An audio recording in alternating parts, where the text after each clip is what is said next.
show you how to use the new Uni-Valve service kit to repair the Uni-Valve. So a quick run through of what you're going to get in the kit. First of all, you're going to get the syringe with the grease inside. You're going to get the internals of the Uni-Valve, the yellow O-ring, the end cap, and the gear. And to do the repair, you're going to need to get yourself a set of O-clip tools, and you're going to need obviously the Uni-Valve to repair it. You put your O-clip tool in there, just give it a small squeeze and twist the body, and the end cap will come away. Now you're going to get a brand new end cap in the kit, so that one can be put to one side. You want to take your O-clip tool and just give a gentle little pull on the internals, and that'll just pop out, and you can put that to one side.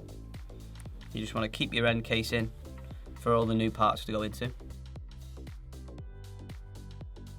Next step is to take the grease in the syringe, and you want to take the insert, and you need to just firstly ensure that these two notches here are in line, and then just pop a little bit of grease just above the spring and just give that a nice even spread around.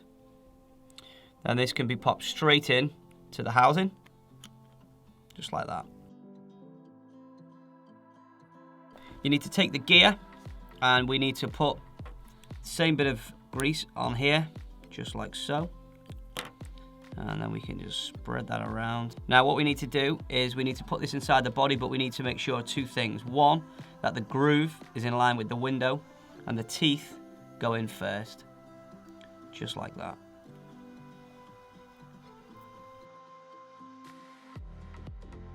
Step 4, you want to take the yellow O-ring and you want to just cover this in grease completely, just like that. And then you can pop that straight over the tip, and that will just push inside the housing like that.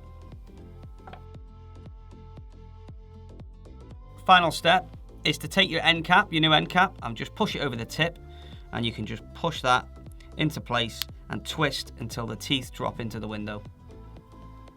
That's the Uni-Valve all repaired. If you need to see any instructions on how to refit it to your pole, you can check out our how to fit the Uni-Valve video.